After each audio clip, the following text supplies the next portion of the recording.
Hello, darkness, and welcome into The Perch, our official postgame show here on the PHNX Cardinals podcast, presented by the DraftKings Sportsbook app, an official sports betting partner of the NFL. Don't forget to hit that like button, subscribe wherever you get your podcasts, and leave a 5-star review.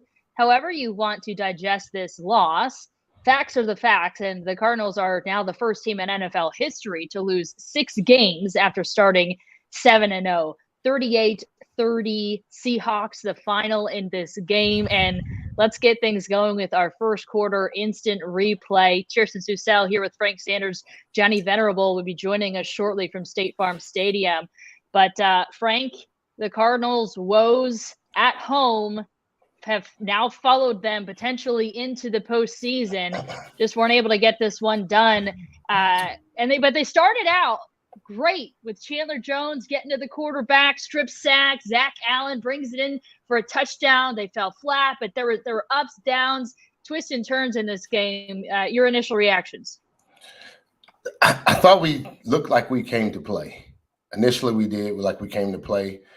If you look at the stats, we look statistically actually pretty similar in some areas. We did lose time of possession, but they didn't need the ball that long to put up 38 points against the Cardinals. But I really thought we started out with some fire. Looked like we was coming to play, but in reality, it turned out to be something in between the third and the fourth quarter we just couldn't figure it out, and they did. And it was disappointing to see some of the plays that did happen. Let me back up to see a lot of the plays that did not happen, because there were opportunities for guys to make plays, and they didn't. And to put this team in a position that would have solidified the division, unfortunately, we came away with an L versus a team that came to play. And 4 quarters of football, we played 2.5. We talked about that on Friday. Got to play 4 quarters of football versus Russel Wilson, because he does not quit, and we gave him every opportunity not to, and it showed up, at the end of the game. Kevin says too many injury holes on defense, and the offense does not play inspired. Why are we throwing to AJ 9 times for 4 receptions when we know and have seen that CK has become the clutch wideout? A couple of things to unpack there.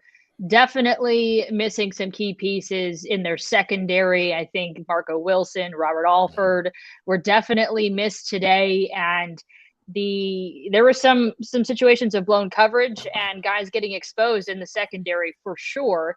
And as far as AJ Green, he beat himself today. He had the opportunity. I think he just needed just over 70 yards, maybe 75 yards, to get a nice little bonus, $250,000. And he should have gotten that easily.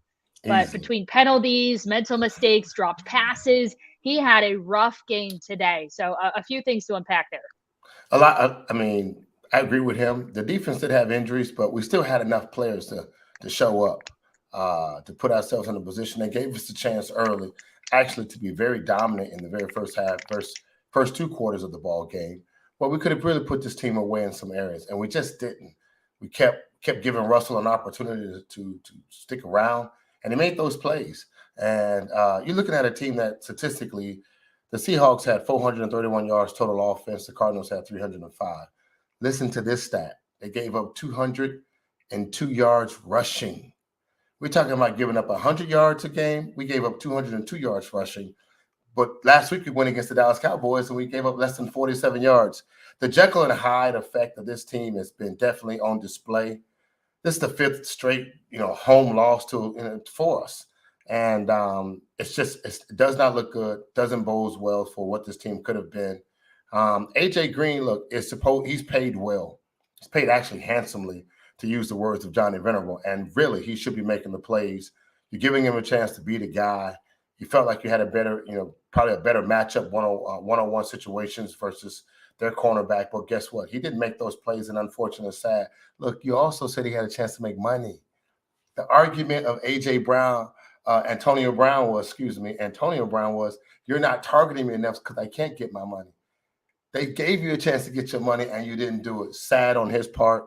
But again, CK is an opportunity. CK could have had, he could have got his 1,000 yards. That was supposed to be a bonus and a caveat for him, and it did not come to pass. It wasn't like this team wasn't in the right position. Let's back up. This is almost the fourth team we've played with multiple star players out of the game, multiple situations that we should have dominated because we had a better roster and our team was better. And in truth, we did not answer the bell. And unfortunately, we walked away again with another loss. Sean Murphy says Kirk with 3 targets is ridiculous. Seattle is the 30th ranked passing D. He caught 2 of 3. If we want to win in LA, we have to get him involved early and often. And you mentioned his opportunity to hit that 1,000 yards receiving mark for the first time in his career. I think he was just over 20 yards shy of that. So potentially one more reception and he could have broke. And the 1,000 yards receiving, and Frank, you can certainly attest to it, is a pretty big milestone, especially for the first time in your career. It does. You're absolutely right, Chierstin. It means a lot. Like, I don't know, you set your stats for a lot of things, but 1,000 yards in the NFL says you did something, and it means a lot to. Apparently, that's a number that contractually means a lot on the table, but also statistically, the players realize that look out of 17 games. You could have caught at least 70 yards a game. You know what I mean? 65 to 70 yards will get you 1,000 yards. But if you're not at that level, something's wrong. CK is a good receiver. I cannot speak highly to our game plan this week versus them to be effective. I'm not necessarily saying that it just seemed like it took a lot to get it going. We played Dallas last week, and you guys can attest this to all those who are in the chat. You can test what we did to Dallas. We came out on first and second down. Third downs, we were efficient. This week, I'm not mad at where we were on third down. We was 9 of 18. The Seattle Seahawks are 8 for 12. But that still proves that we had some kind of moment, but we just did not take advantage of those moments that we really needed. Yeah, you can also point to that drive early on. It was I think it was like 10 minutes, 41 seconds, almost 11-minute drive. They had 2 fourth down conversions, which you could say, hey, that's really good. You could also say, why were they even in that position to begin with? Because what are they doing on first, second, and third down? And then they ended in just a field goal. Now, you could also say, hey, at least they got points on the board while taking a lot of time off the clock. But I think that's something that you could point to where it was just like, they just weren't doing enough. They were they were doing enough to keep themselves in the game, but there was just another level that they needed to get to that they just, were not getting to. You said this last week, Chierstin. I thought this was prominent. We talked about the Seattle Seahawks. We faced the first game, in the early parts of the season. This is not the same Seattle Seahawks we faced this week. Look, no. Russell is totally different. He's much healthier. His hand is healthier. I said they figured out what to do with DK Metcalf and to move him in the slot. Don't let him sit on the outside because he becomes a terror on the inside. And once you move him around, you give him more opportunities, which is great. You isolate other guys in the same way when you're doing that. They had Penny, a running back that apparently has popped on the scene to be more than a penny, but a goddamn dollar because he's running the ball like a dude that want to get paid. You know what I mean? Like, it's crazy.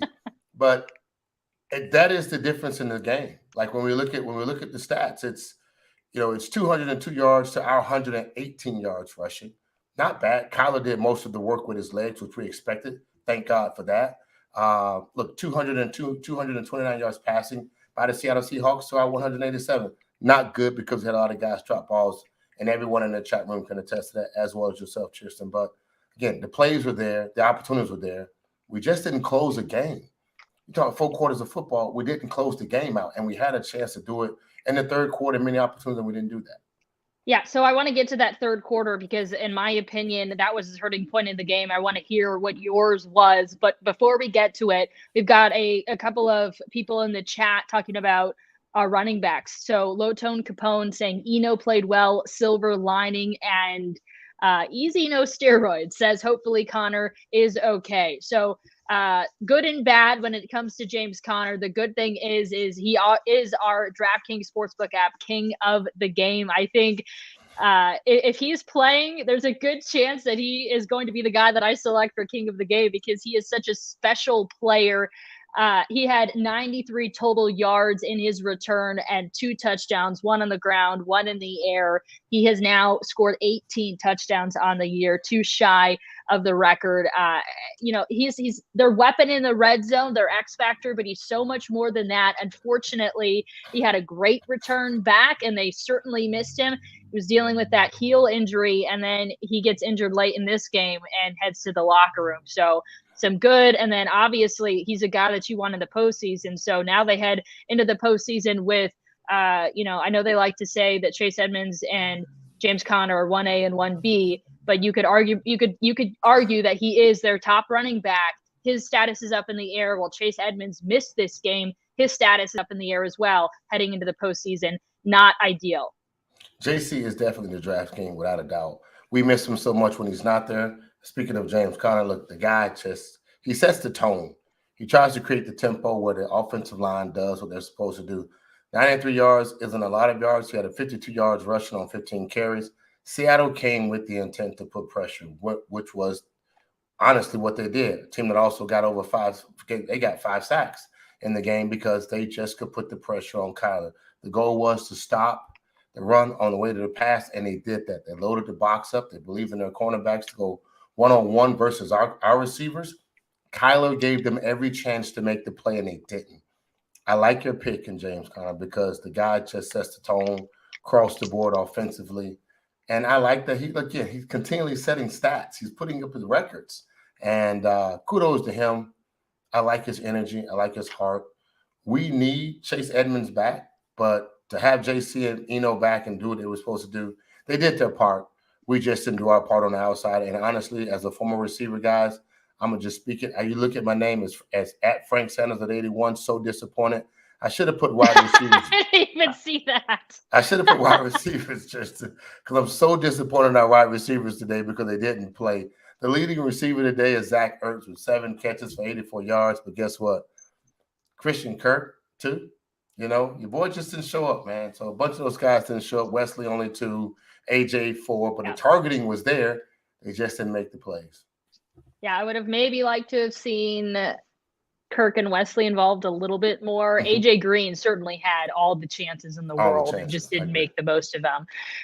Before I move on to Frank's turning point, want to tell you that if you download the DraftKings Sportsbook app now using the promo code PHNX, bet at $5 on any football team, that's college or the NFL, you're going to get $200 in free bets if they are victorious. Again, that's using the promo code PHNX this week at the DraftKings Sportsbook app. As always, it is 21 and over, Arizona only. Gambling problem? Call 1-800-NEXT-STEP. New customers only. Eligibility restrictions apply. See DraftKings.com/sportsbook for details. All right, let's get to Frank's turning point. What was it for you, Frank? From the chalkboard, you guys can look at, see, the guy on the right side goes left, he swings out right, and the guy on the right side goes right, he swings out right. But see this guy in the back? The guy in the back end of that post right there is the punter. Andy Lee dropping the ball, man, and turning it over was a turning point. It's an opportunity we didn't come out, we didn't get anything going, so we wanted to punt the ball, put our defense out on the field, probably put him about 45 yards. That drop punt turned to a fumble and a touchdown was the turning point of the game to me. And unfortunately, it happened to be, in a situation or during a time where we needed to, change the field of possession. I don't think they would have scored on the next drive because our defense was doing something they were putting pressure. They was finding things out.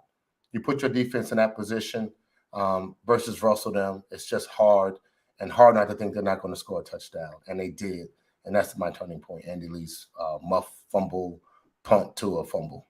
So if you ask me, that was part of a greater turning point in the game. So before that, you had some busted coverage, Swain in the end zone, the Seahawks tie up the game, followed by Kyler getting sacked twice.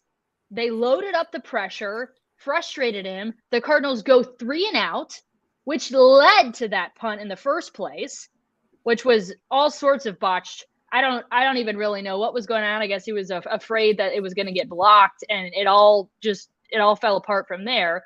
Followed by, and that's how you end the third quarter, followed by the Seahawks capitalizing on it and scoring to start the fourth quarter, carrying all the momentum into that final quarter. So I totally agree with you, but I think it was a larger part of a few minutes of just everything fell apart like this with the snap of a finger.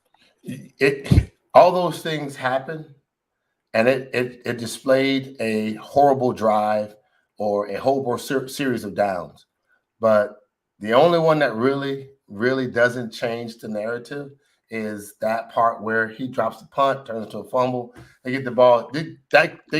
He gives up points in a red zone area that's like basically you're going to score points. And I agree with you. That series of downs, it's unexplainable.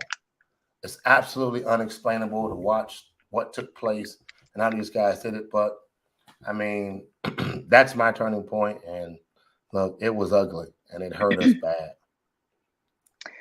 Leah is asking, Chierstin, are you eating a margarita freeze pop? I am. It is, I put them in the freezer earlier today, and so it was not totally frozen, and since it's been sitting in my hand, it's pretty much liquid. But these are my new favorite things. Have you ever had like alcoholic popsicles, Frank? Let me tell you something. What I have had is about 8 of those things. Yes, I love those little mother suckers.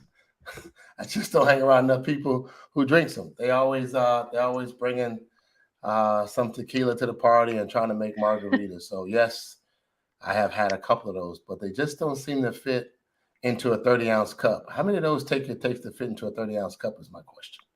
Well, you don't put it into a cup because it's a frozen popsicle.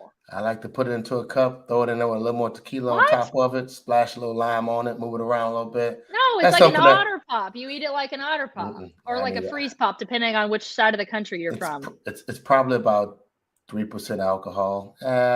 Well, after this loss, I need about 7 of those to numb the pain, just like the Don't Capone's. Mr. Grimm with the super chat, we appreciate you. Says, Frank, I want to preemptively pay for your curse jar dues. Are you gonna curse up a storm? You've been pretty good. You've said one curse word so far, Frank. Yeah, and it was absolutely apropos in that moment. I'm not cursing anymore. I'm trying to drop that. On the podcast. You guys have higher expectations of me, so therefore I will render a higher position of me. But this shit right here we saw today was horrible. Just flat. But a quarter in the curse jar. Put a quarter in there, brother. I'm just saying. Look, this is we made the playoffs. You guys know that very well. But we wanted to go in winning the division. We wanted to, establish a sense of some sense of flow, getting ready to go into the playoffs, into the new season, as they start to call that. To wash this game out and to wash this loss, the outside receivers got to come to the table, and you have to believe in the guys that's going to make plays, because the playoffs is for playmakers. It's not for teams that just hop in and think they can't wish to win. You have to make plays to win football games in the playoffs, and we need these guys to step up and make better plays. Peter with a big time super chat says, I'm drinking. You guys could be too. I am too, just in popsicle form. So it's kind of like eating my alcohol.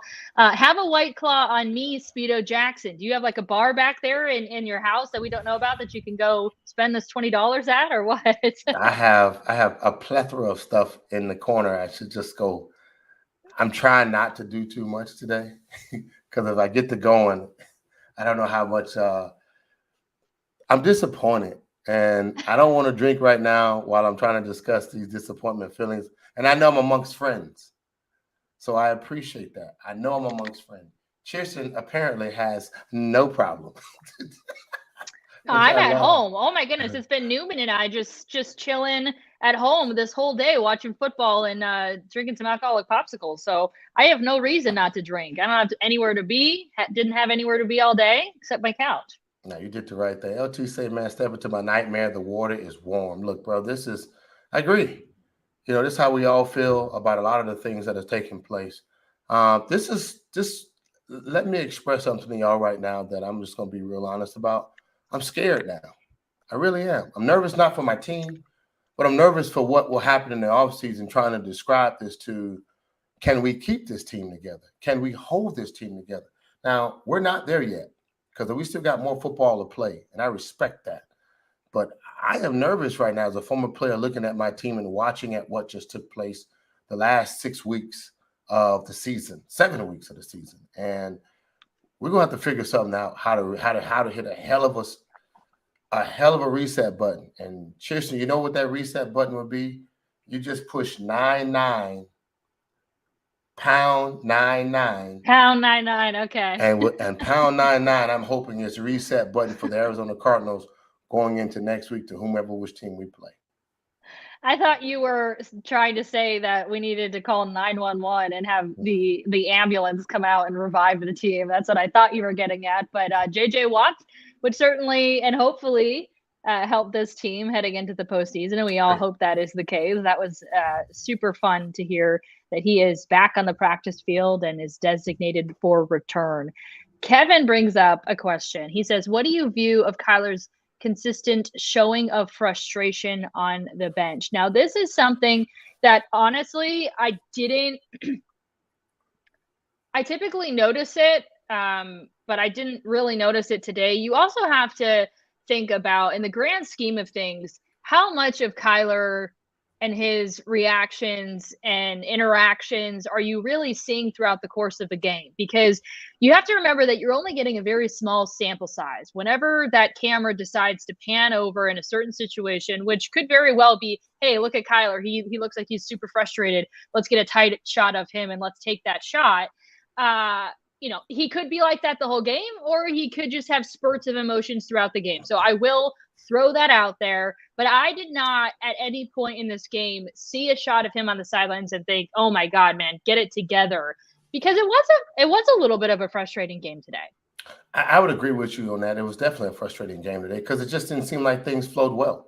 It could have been better. Just didn't seem like we had a bunch of rhythm in a lot of areas where we could have just dominated. The frustration comes from a situation I'm 100% sure that as a quarterback, you're giving guys an opportunity to make plays that don't make plays.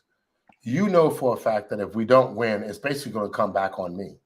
And that's just the conversation. That's just what happens. You point the finger to your quarterback because he primarily touches the ball most of the time. Right now, anything he shows that is emotions, I'll take because it's showing the connection. It's showing that he is involved.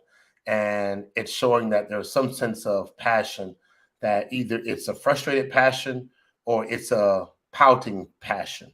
And I'm going to be kind with these words when I say this because, in truth, we have a winner as our quarterback. It's the Heisman Trophy winner. It's the this is the NFC Rookie of the Year quarterback. This is in his third season, and he's made the Pro Bowl.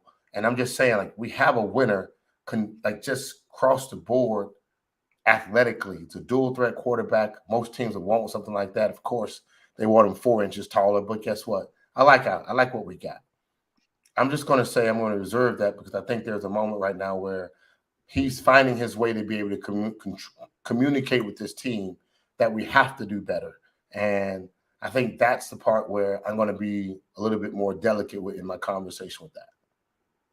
Yeah, I agree. A stat from today as well showing Kyler Murray's greatness in his first 3 seasons. He is now the first player in NFL history with 70 or more passing touchdowns and 20 or more rushing touchdowns in his first 3 seasons. So he officially became that, making history today in this. Unfortunately, it would have been better if they had won it, but that just shows to how good of a quarterback he's been in his first 3 seasons, even though people are still sort of doubting his ability, doubting his attitude. There's a lot of doubts surrounding him still. But fact of the matter is he definitely cares and he wants to win. And I would rather have a quarterback that cares than, just sort of, whatever, when the team is losing their 5th straight game at home. My goodness gracious. Yeah. You know what I mean? I mean, I'd be frustrated too. I agree. I mean, I like where he's at right now. It doesn't look good on TV because you see, I think there's a small perception because of, his height, size. He still has that baby face. You really can't watch a really kind of get in your face kind of guy because maybe that's still a perception of him that he's pouting. Well, we have a winner. We have to accept that. But I like what a lot of the people in the comment section, even Saul chimed in. A lot of the guys are talking about our receivers and the things they're doing and how bad they would perform today. Look, that's on the table. Saul, you're right. Wesley, Green, look, Don, CJ, Murray is out there still looking for DeAndre Hopkins. DeAndre Hopkins would be a tremendous help. We just don't have him right now. He's done for the season. But that is the truth. We need him because apparently these guys are not stepping up. Just speaking from a receiver perspective, having a bad game when asked upon is inexcusable, 100% to me. When you're asked to be the guy and you're getting the opportunities to be that guy, you're supposed to be that guy. And that's all I ask you to do because that's what they're calling upon you to do. So, look, at Frank Sanders 81, so disappointed. That's where I'm at with it. You guys know that for sure. I'm not going to sugarcoat it because my only thing as a receiver was I wanted the opportunities for these targets that these guys are getting. To throw the ball to me 9 times and only catch 4, I just think that's a horrible game for me across the board. There's no DB in the league that's going to stop me from making my catches after that window of time. And if I can get the ball that many times, I just don't see it. Me dropping the ball like that, I just don't see it. So it's embarrassing in a lot of ways. Did the guys come out to play? Question mark. Did they come out? Were they all focused and serious? I don't know. I hope they was, just like you guys. And unfortunately, today our receivers did not come to play, and they didn't make the plays in that opportunity. Unlike recent games at home, I didn't feel like I was watching this and frustrated with lack of effort or energy. I genuinely felt like the guys were dialed in and they had every, reason to be as well. It came down to execution, and I don't think this can all be put on the offense. Honestly, I saw some, and I think even, Saul mentioned something about, is JJ Watt really going to help that much? Kliff can't get out of his own way. And I agree. The play calling at times you could certainly dissect and criticize, but the defense did not have their best game either. The offense put up 30 points for the first time in 6 games. The last time they did that was against Chicago, and in Chicago, crappy conditions against a crappy team. True. Kyler's first game back at the beginning of December. It had been 6 games since they had even put up 30 points. I mean, that's good. And all things considered, when you take a look at the scoreboard, doesn't matter that they, what they did and some of the issues that they had to get to 30. The offense put themselves in a position to win the game. 30 points is going to put yourself in a position to win the game. Your defense giving up 38 points and having some of the struggles that they had. The run defense, once again, an issue. And I would go as far as to say that run defense is fraudulent. We might see glimpses of them have a good game, and then all of a sudden you say, see, I told you it wasn't that big of a deal. No, it is a big deal. And that secondary got picked apart at times. So for me, I think the defense, you could pick apart the offense, sure, but I think the defense was the difference in this game. We won the battle in the time possession of the game. I agree with you on that, Chierstin. We were about the same across the board when the numbers, when you look at the numbers. I agree with you on that too.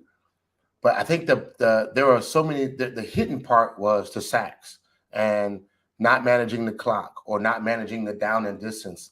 Those are the parts that showed up, and those are the parts that show up that says that's why we were not as successful as we really could have been.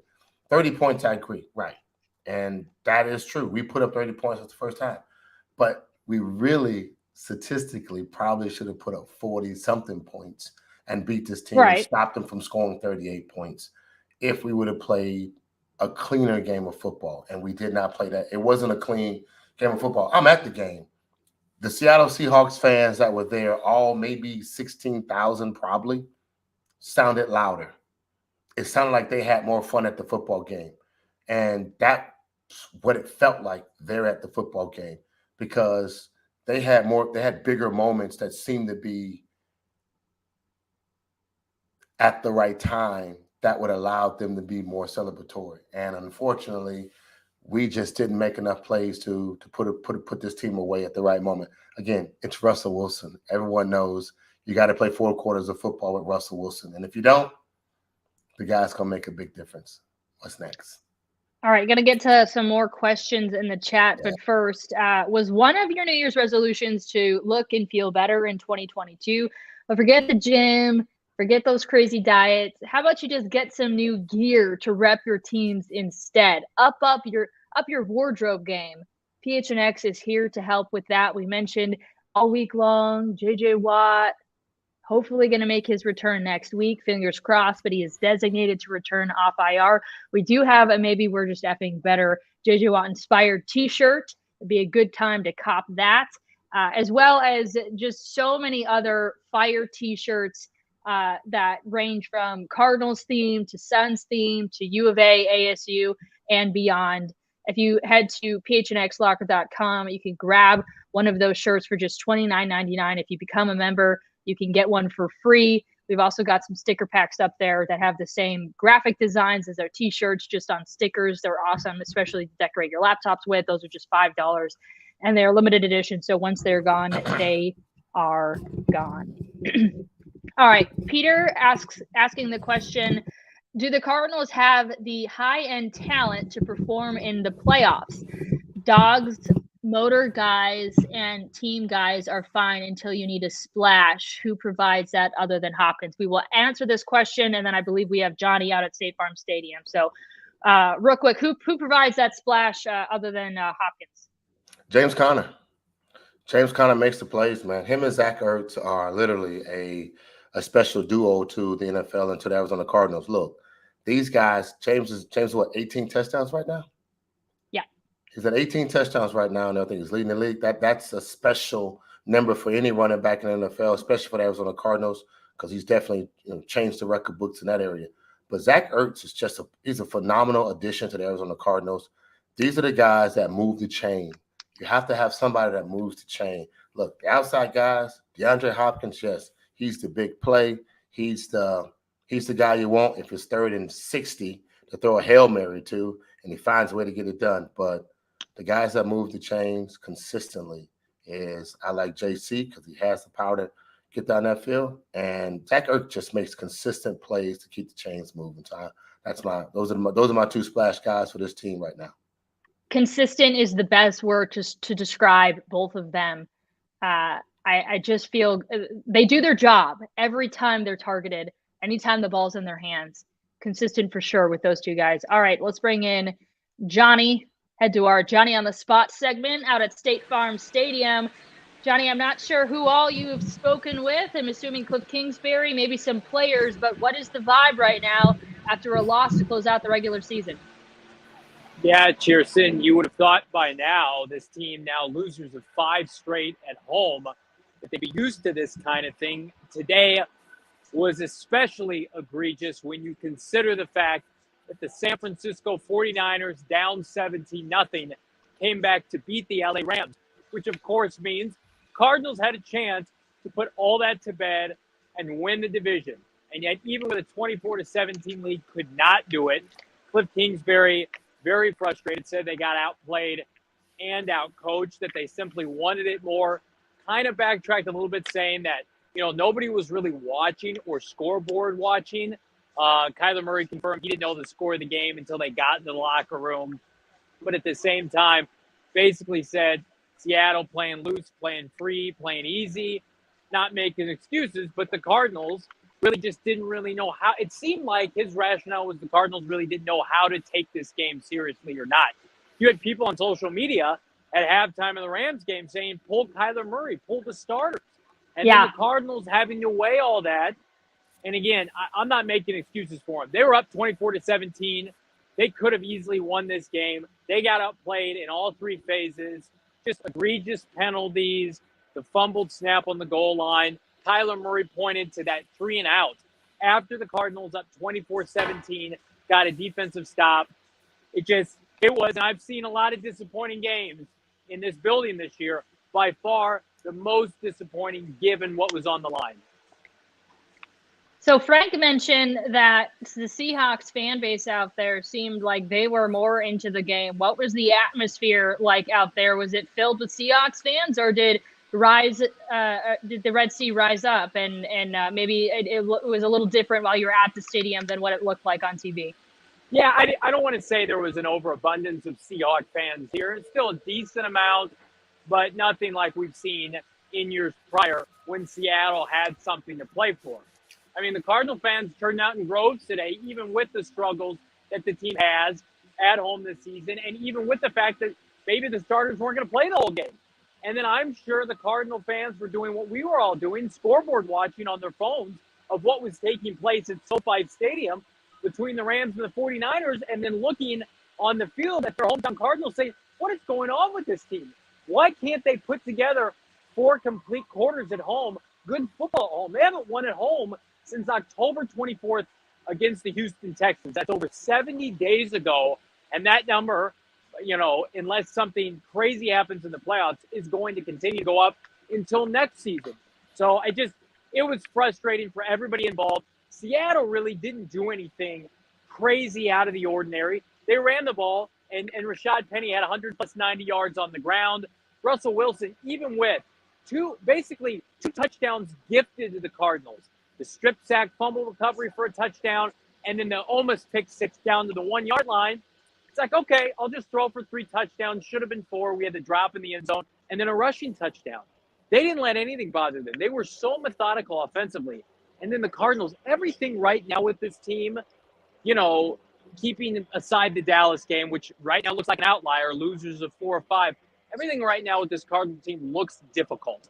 They can't run the ball effectively. Their passing game is broken without DeAndre Hopkins. The offensive line, guys that we touted all week, they've got everybody coming back, gave up 5 sacks today. G.J. Humphries was horrendous. And then the defense, you get that sack on the opening drive of the game, didn't have a sack the rest of the game. Secondary looks in disarray. You got inside linebackers that can't stop the run. So, they need to rethink everything at this point, even though a division title would have been fantastic for this organization, this franchise, the Valley being able to come and support this team next weekend.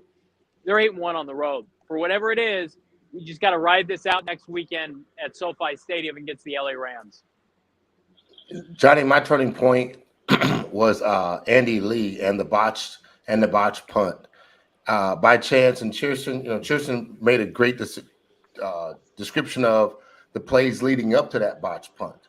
But what was your turning point in the game as you watched it from State Farm? Probably the fact that after being up 24-17, the James Conner 1-yard touchdown run, you really felt like the Cardinals were going to pull away and win this game.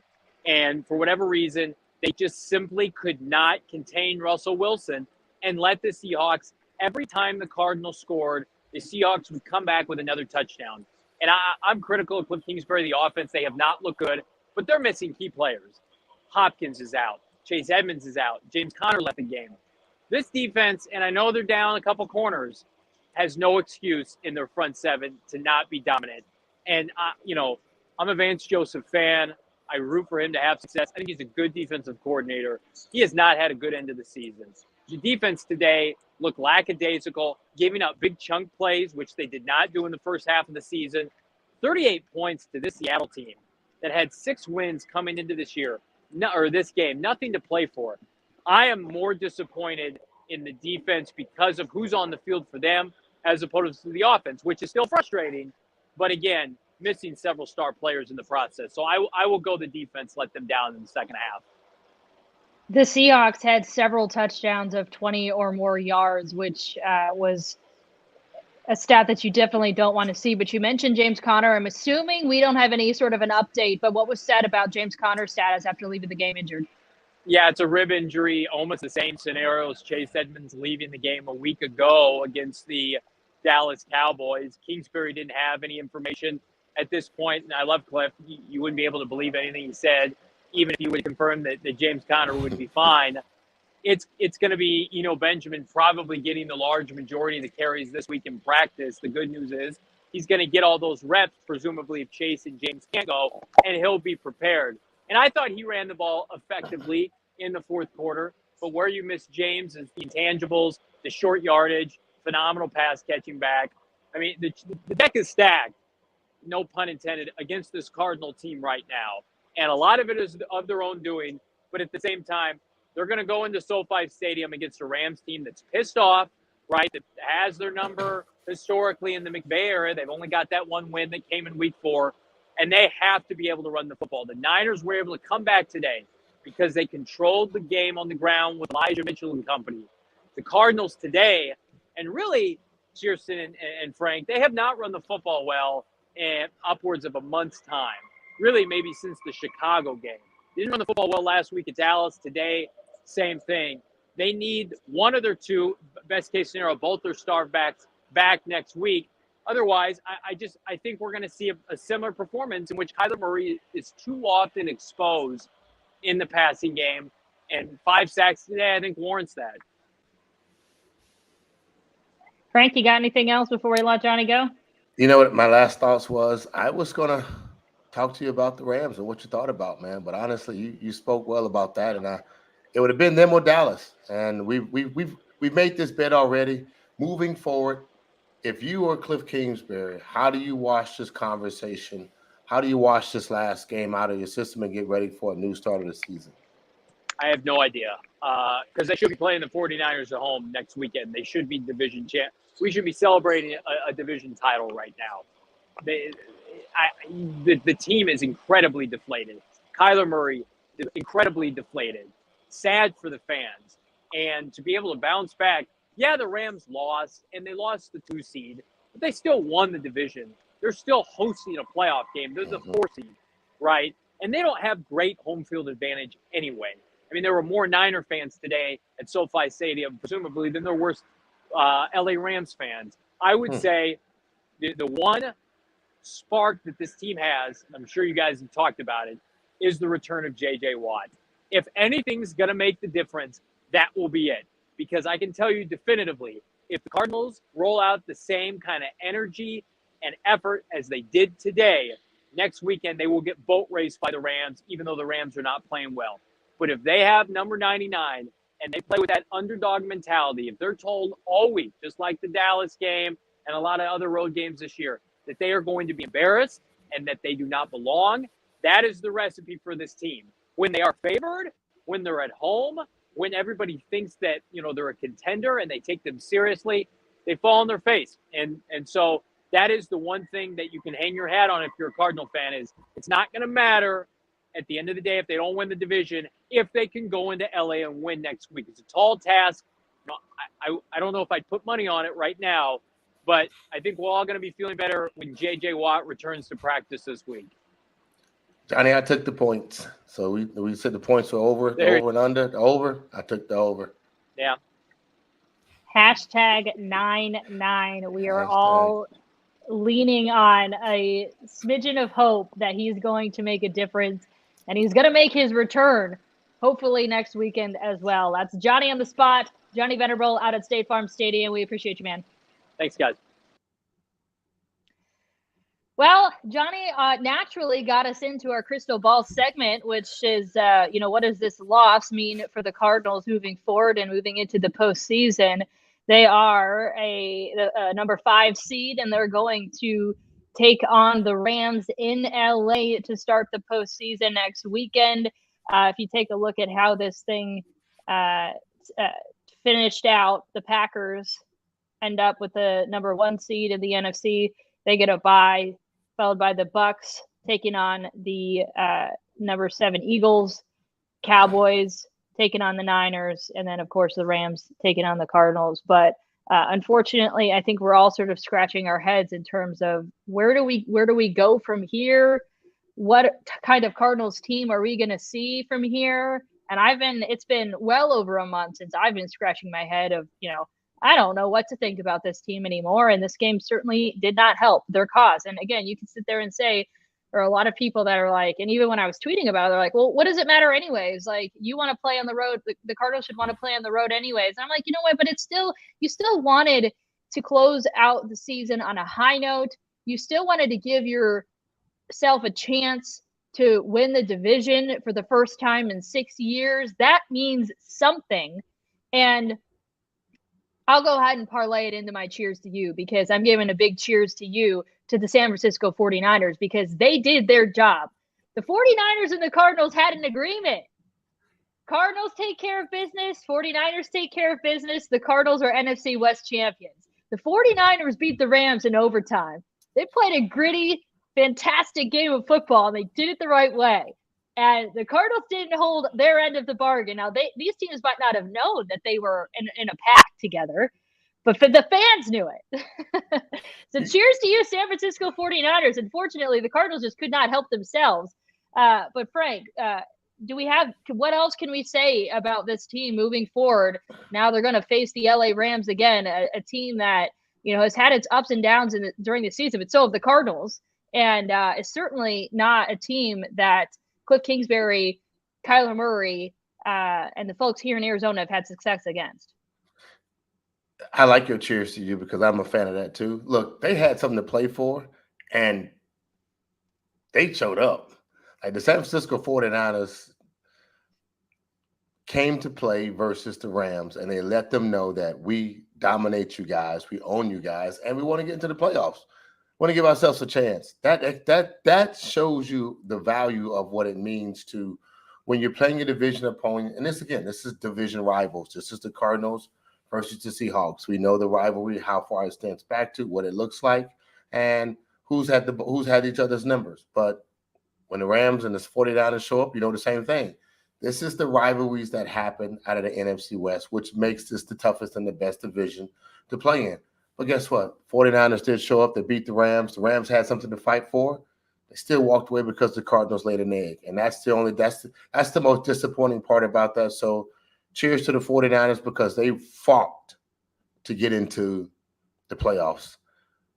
The Seahawks just escaped away with a victory, and now they're getting ready to pack their bags to go to some place warmer than sitting in Seattle where it's raining and wet and cold. So that's without a doubt. More likely, like we said last week, this might be Russell Wilson's last time there. But I tell you what, 4 quarters of football, he showed us that. So again, if this is his last game in a uniform, cheers to Russell Wilson as well, because he's beat this division up. He's given us nothing but great football for 4 quarters. And if you watched him, you might have hated him, and you hated him today. I hated him today, but it was the Russell Wilson performance that put this team over, and they walked away with a victory. So Cardinals got to figure it out, and I'm pretty sure we will do that. The Cardinals should have been playing the 49ers at home to start this postseason off. I would say now it's a good thing that they're not at home, and you could argue that all along, well, did they really want to win the division? Because if so, they're going to be at home. And we probably would have been having a different conversation, though, had they closed out with a win against the Seahawks. You could say, oh, well, maybe they kind of figured it out. Their woes at home, and they corrected it. They snapped the losing streak. Well, it didn't happen. So, yeah, I don't think so either. It just didn't happen. But the conversation – we'd be panicking, just like, right now, everyone in the chat, you can look at names, and all the guys are still saying they would rather play the Niners, or who would you rather play? Easy, no steroids, just saying. But guess what? I would rather play the Rams, because it's a way. It just seems like we just play better on the road. I hate to say that. I don't hate to say it, because it's obvious. It's not even a thing that you don't. It's a fact. It's a fact, right? If you like tequila, I'm not gonna keep bringing you vodka. If you like tequila, it's a fact. We like to play on the road. It's a fact. We win on the road, so it's a fact. So, to me, I think that is already proven to us. And anything right now that's not at home, I'll accept. Any other team we had to play on the road, I would accept. And we're just playing the Rams. Earlier in the chat, when somebody said, guess what? They love the scenario. Only because we get to play, the scared Matthew Stafford. The erratic Matthew Stafford is actually what he said. And truthfully, he's not a playoff quarterback. He gets you there. He puts up a bunch of numbers. Is he still up for the MVP? Conversation-wise, he made the playoffs, but in truth, we already know who the MVP is going to. It's going to that dude over in Green Bay in some cold weather. The abominable snowman, Mr. Aaron Rodgers, would probably win, again, the MVP, but this team right here, I believe in what we're going to do next week. I have to. I'm looking forward to hearing what's going to be said, and I think that what you said earlier, 9-9, will be the one that will be speaking, and he will be the glimpse of light that gives us hope into believing that we're going to walk away, or we can go and compete and walk away with a victory next week. All right. Well, once again, if you download the DraftKings Sportsbook app this week using the promo code PHNX, bet $5 on any football team that's college or pro. They've got the national title game tomorrow. You can certainly bet on that. If whatever team you bet on wins, you're going to get $200 in free bets. Again, that's using the promo code PHNX at the DraftKings Sportsbook app, an official sports betting partner of the NFL. Let's introduce a new segment for you guys. Take Your Shot, sponsored by the Arizona Department of Health Services, letting you know that COVID-19 vaccines are free for everyone 5 and older. Those 12 and older are also now eligible for a booster. Visit azhealth.gov for a location near you. Now, this is a segment where we're also supposed to talk about a player or a team taking their shot in the game. So here's where I invite everybody in the chat to chime in, because I had a difficult time pinpointing, hey, Kyler Murray took his shot here. Kliff Kingsbury took his shot here. So if you guys want to help me out, I did come up with something, but feel free to give me your opinions on, a point in the game where a player took their shot. But I'm just going to go ahead and say Kliff Kingsbury with the 2 fourth down play calls that they ended up converting. Now, they got a field goal out of it, should have gotten a touchdown out of it, but it was a bold move early on to continue moving those chains and eating away at the clock. They were able to convert both those 4 downs. So I would say that is a success. Kliff Kingsbury took his shot in that moment. You just, we talked about it earlier, would have liked to see a touchdown in that scenario. I'm gonna take Zach Allen as my shot taker. Look, the guy is falling. Scoop and score? Scoop and score, yes, man. The scoop and score. And at the end of the time, he always gets in his zone. He does his dance and then millie wops it. And I love it because, look, big guy, took his shot. Coming from right in the back end of that, Chandler Jones was putting a lot of pressure on Russell, gets the ball out, Zach shows up, gets the pick, takes it to the house, and look, scoop and score, which is he's my guy. He took his shot, got it, came out. I rock with him because he walked away with a touchdown. There you go. I should have talked to you about this segment before we started the show, because that's a way better answer than me. Both of those guys took their shot early, and it paid off. I took a lot of shots at the game too with some people. I was with Neil Lomax today, and some lady was like, "Did you play football?" I was like, "No, he didn't. He was a cheerleader, but he's in transition, so don't worry about that."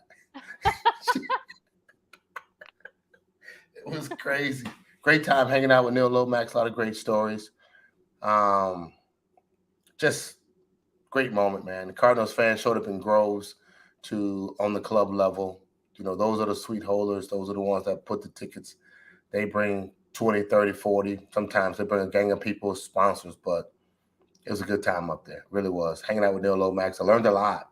His quarterback that played for the Cardinals for years, and unfortunately, hip injury messed him up, but it was a good time with him. Learned a lot of stuff. Friend of the show. Maybe you could get him on sometime, Frank. You said you got some good stories out of him. I like that. Yeah. I got his number. I'll make sure I do that. I will. All right, let's move into our final segment. We got some people. What's that? Max Simmons. I'm about to get it. Yeah. I'm about to and get the shot. Oh, I thought you was going to take the shot. Like these guys, like you said, they're chiming in. Max Simmons said Chandler Jones strip sack for the TD. He took his shot. Yes, no, maybe so. Oh, yeah, I missed that one. I was looking at Peter's statement, which I was going to get to. But, yeah, Chandler Jones strip sack for the TD, absolutely. I think Frank was the one that brought that up, and I totally agree. Again, should have discussed it with you, Frank, before we came on the show, and we would have just had a better all-around segment there because you nailed it, definitely. Chandler Jones, Zach Allen off the bat. And fortunately, the Seahawks also came right back They scored a touchdown of their own to equal it up. But hey, I appreciate the aggressiveness that they set the tone for the game. So that was nice to see. Definitely Chandler Jones, Zach Allen as well. All right, let's move into our final segment. Final drive presented by Bird Gang Travel. Our final thoughts on this game. Well, Peter says, and this is what I was going to get to, it's really a privilege to be disappointed in a team with this record. A few years ago, they had the number 1 pick. It's like sending your child to college, but they aren't going to be a doctor. Okay, that's one way to look at it, Peter. Peter had apparently had high expectations for somebody. He sent to college, and they didn't become a doctor. But I get it. I agree. Like it's a big accomplishment where we are right now. Like it really is. You guys, we can go back last year and we started out great. We can go back and look at what we did prior to that. And the year before that, we had a first round draft pick quarterback and number one overall pick in the quarterback. That's how bad we had to be in order to get the number 1 pick in the NFL draft. And he turned out to be something pretty special. Won the Rookie of the Year. Following behind that, then the next year, Kliff, they started out good, and then they fizzled at the end. And unfortunately, the same thing again. Started out good again this year, and we fizzled at the end.